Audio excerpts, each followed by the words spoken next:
Does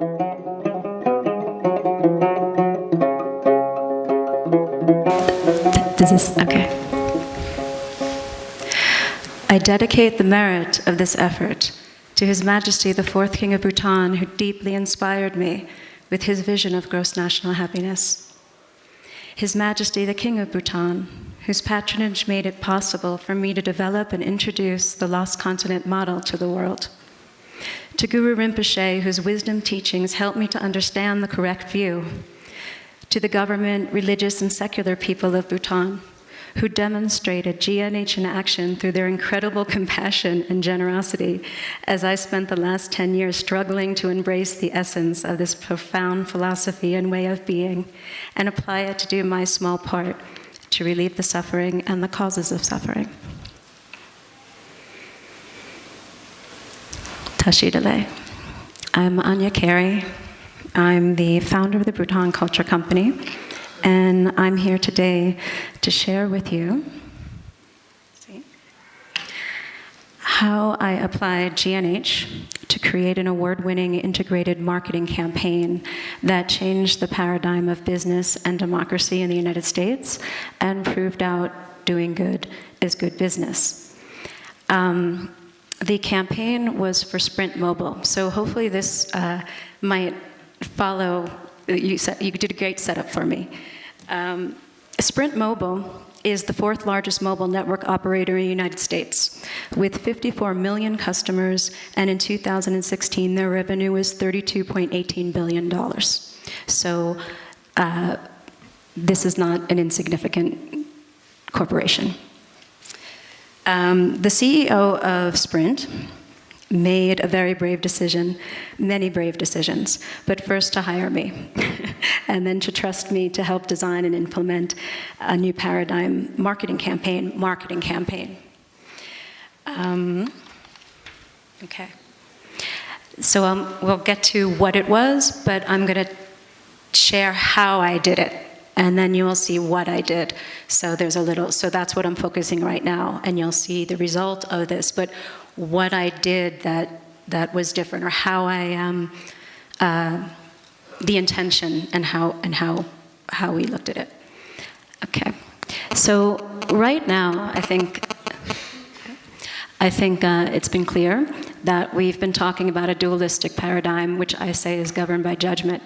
So we have good, bad, doing good is good, doing bad is bad, compassion is good, competition is bad, philanthropy is good, business is bad, interdependence is good, independence is bad, human flourishing is good, human destruction is bad, enlightenment is good, suffering is bad, and GNH is good, and GNP is bad. So, according to this dualistic paradigm, humanity is on a crash course to either human enlightenment or to human destruction, depending on which side of the middle way you sit. So, to buy time to convince the other side of the correct view, humanity reached a compromise and called it corporate social responsibility. It was a good attempt to make bad things seem good, that we can offset the bad by doing something good, right? But compromises can only work for so long, which is where we're at, and I think what we've been talking about. So, we need a solution for authentic synthesis, and we all know that, and that's what we're trying to figure out here. So, if we want to see humanity thrive, we have to let go of a few things. We have to let go of the notion that for GNH to win, GNP has to lose. I declare the era of setting this up as a rivalry between GNH and everything that stands for, and GNP and everything that stands for is over right now. Because we know that businesses and well-being work best when they work together. Okay? But now, how do we do this? How do we work together beyond compromise?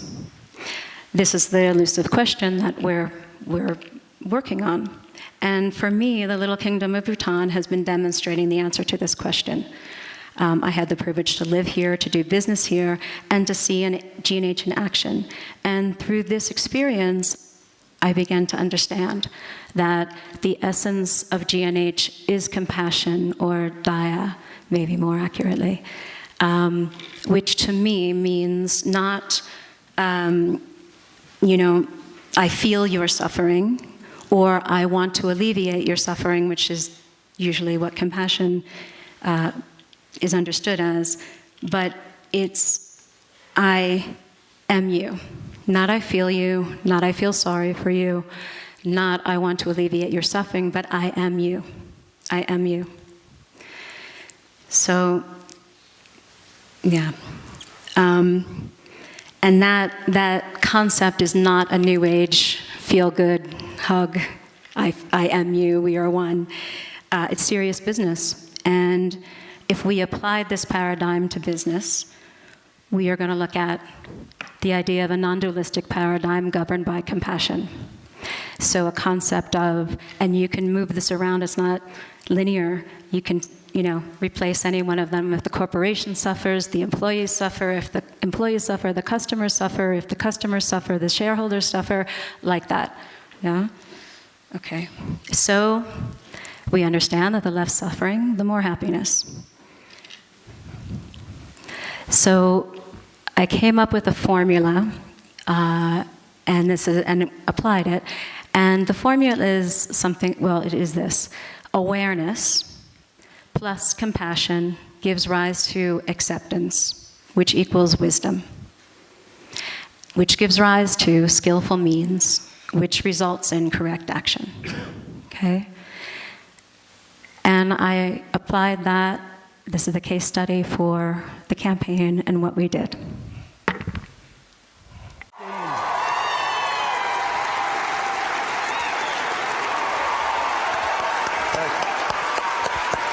Thank you, Mr. President. Thank you.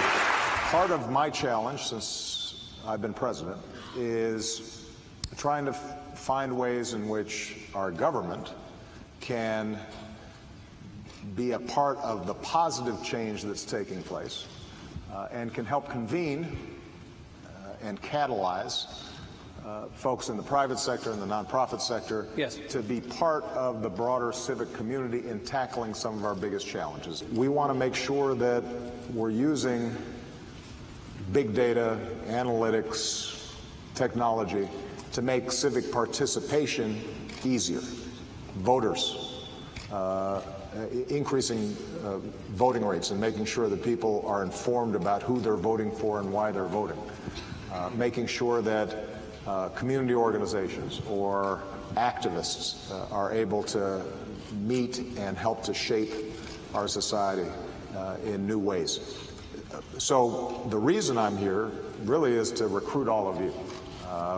It's to say to you as I'm about to leave office, how can we start coming up with new platforms, new ideas, new approaches across disciplines and across skill sets to solve some of the big problems that we're facing today. Because I've said this before, I said at the State of the Union, the most important office in a democracy is the office of citizen. And right now, with all the talent that's out there, our government's not working and our politics isn't working as well as it should. The only way we're going to solve that is make sure that we're getting citizens involved in ways that we haven't up until now.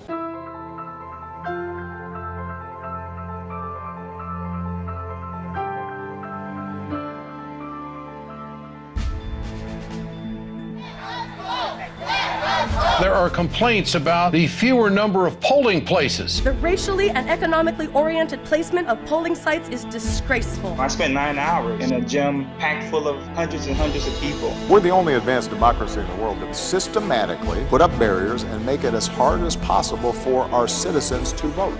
Low-income and minority voters face longer lines and have fewer places to vote. Boost Mobile stores are located in these communities. So we did the unprecedented. We turned Boost stores into voting stations. To make this possible, we had to work within the same system that was suppressing votes. We called 817 counties to find officials willing to stand up against inequality. And on November 8th, people voted at Boost Mobile stores across the country. So our storefront has been open since 6 a.m. this morning, and voters have been floating in and out. This wasn't just an election-themed ad campaign. We were actually inside the election process. And beyond our stores, we advocated for the unheard, shining a light on unequal voting access with voting rights groups and election officials, and partnering with top hip-hop artists to inspire people to get out and vote. To make sure that we're safe, to make sure that we get out there and get our votes out.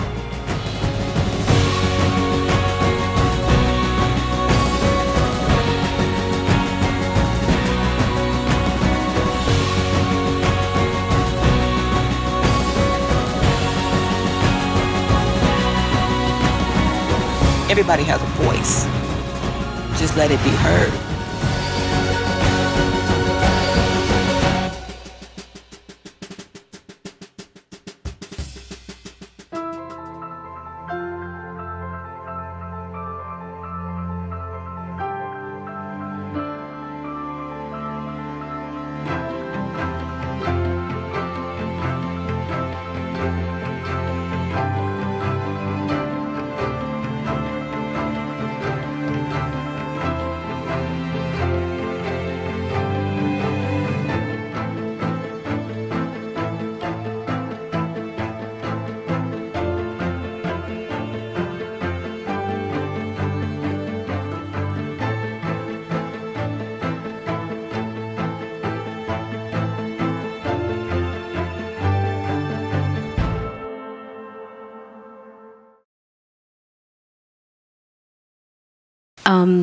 So that was it, and thank you for listening. One last thing I want to put in there, though. When I came to Bhutan and I started to focus a lot of attention here, people told me that I was committing career suicide. Winning the Cannes Titanium Lion this year shows that I didn't. So hopefully this gives inspiration. Hopefully I can work for you enlightened business owners one day, and hopefully this gives us not only hope, but knowing that everything that we're talking about, we're doing, and people are really excited about it and acknowledging it. So, thank you.